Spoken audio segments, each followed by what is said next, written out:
Well, hello everybody. Welcome to P.B.M. Money. Today I want to tell you an interesting story of something that happened because of our ministry.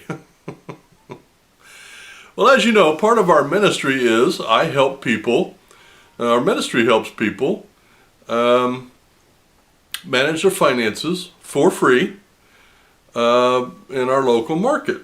And I have been chronicling the story of a young man I've been helping. His name is Billy, for the sake of the video. And when I found Billy, he's a 22-year-old man. I've been helping him about a year, I'd say. And his credit was terrible. He was in a lot of debt. He is still driving a very expensive car. He had some debt hoisted on him by his brother, and his mom and dad had taught him nothing about finances. He knew nothing at all. He didn't even know how to take care of a credit card. So I started helping Billy, and in less than a year, he has paid off most of his debt. He's got his credit rating up to 740. He's still driving the expensive car, but there was a time about 4 or 5 months ago when his parents decided to go to Florida, and they wanted him to take the house, and this house is a dump, okay, and it's out in the middle of nowhere. I mean, it's a 40-minute drive from his house to his job. Now, his job is a decent job. It's a great job for a young man. Lots of opportunity to save money, and he's been taking it and paid off his debt. He's got a couple of credit cards. He's making cash back. He's doing a lot of good stuff. So, that brings me up to, well, before I go there, let me give you an idea of the type of situation that he came from so that you'll understand what happened.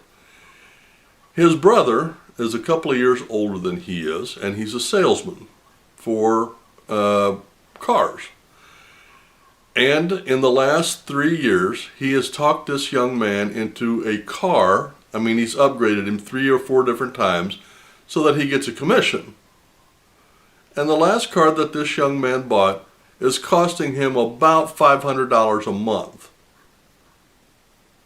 It's a decent car, but it's $500 a month. For a 22-year-old man, that is pointless. But he did it.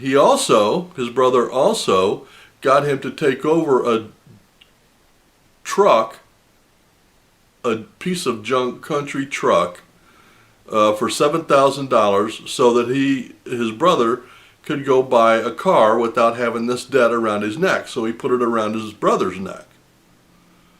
I mean, that's the kind of family we're looking at here. And the last information I heard about his brother is his income to debt ratio was over 90%.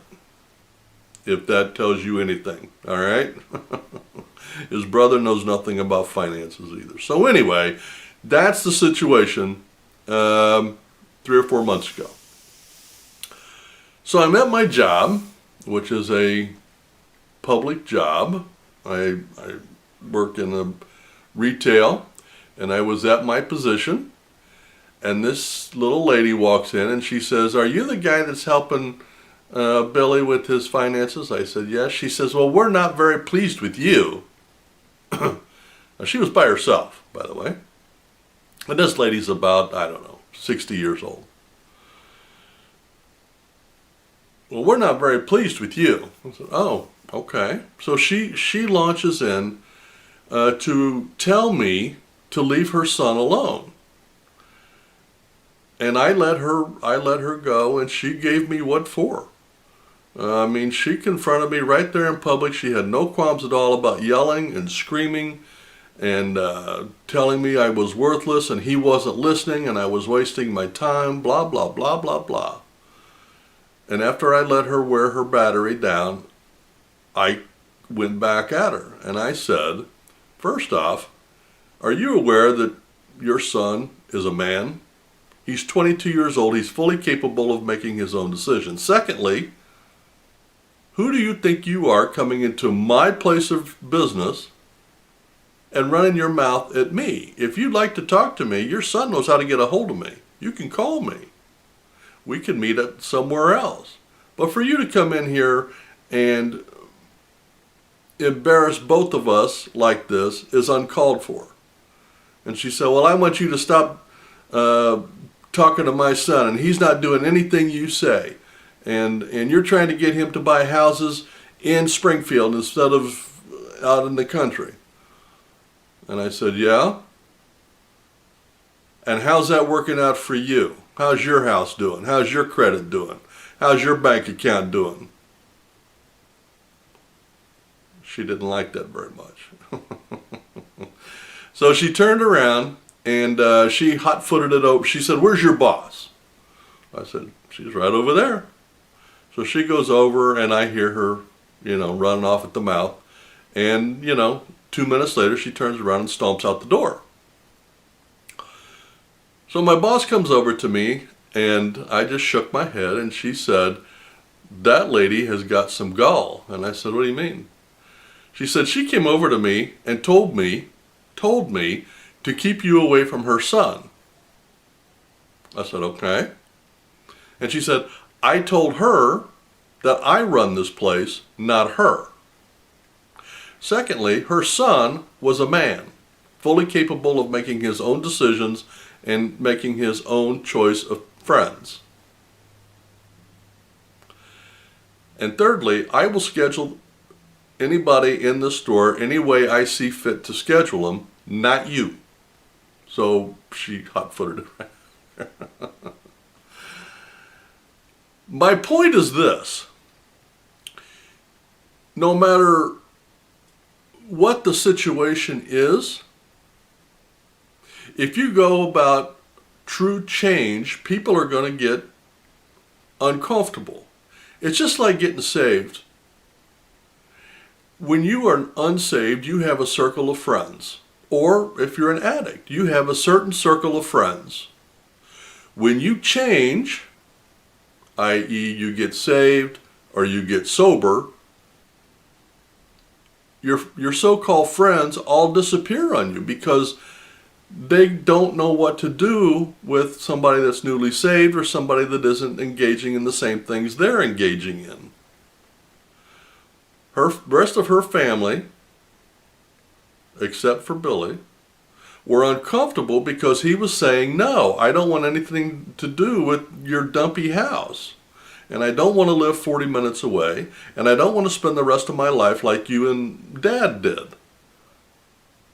I want to learn about finances. I want to learn about money. I want to learn how to make money. I want to learn how to keep money. And I want to learn to be wealthy. And that's what I'm going to do. So, anyway, her mom and dad take off for Florida in a camper. They gave the house to the other son, by the way, which now he doesn't know what to do with because he can't manage it. No surprise.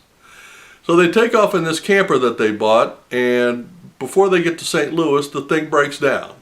So now they got to come back to Illinois and park it, save up for a couple of months, and now they're down in Florida.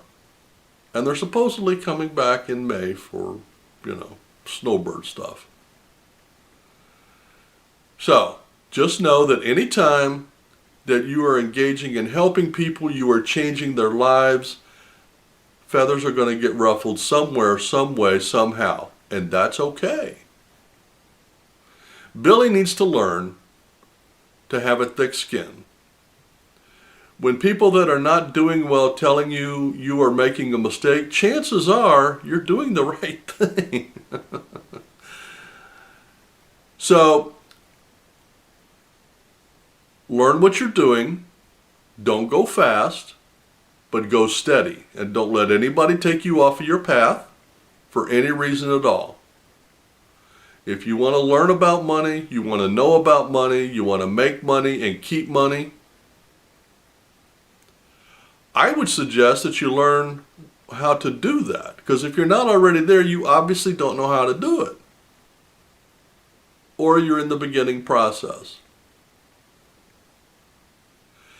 I would recommend that you subscribe to our channel, hit the notification button, and every time we drop a video, you'll be notified.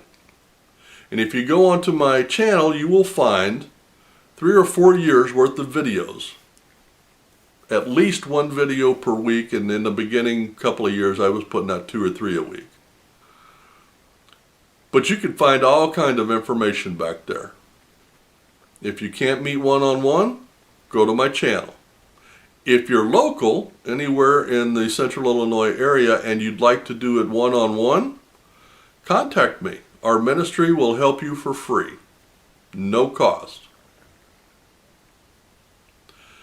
I find it very fun. I find it very enlightening. I find it very fulfilling to help people to change their lives for the better. God does not want his people to be broke and stupid. He wants them to live a good life.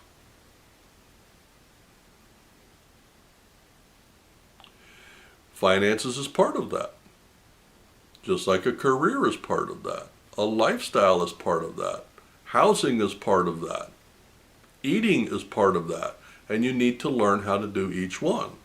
Lots of people grow up learning how to go to the grocery store and cook and buy a house and go into debt, but not many people grow up learning how to make money, keep money, become wealthy. That you need to learn on your own. And it's not just my channel that'll help you. There are other ones out there. But as I have done videos recently, make sure you know who you're listening to, because a lot of them out there are charlatans. Well, you guys have a great day, a great week, and happy investing.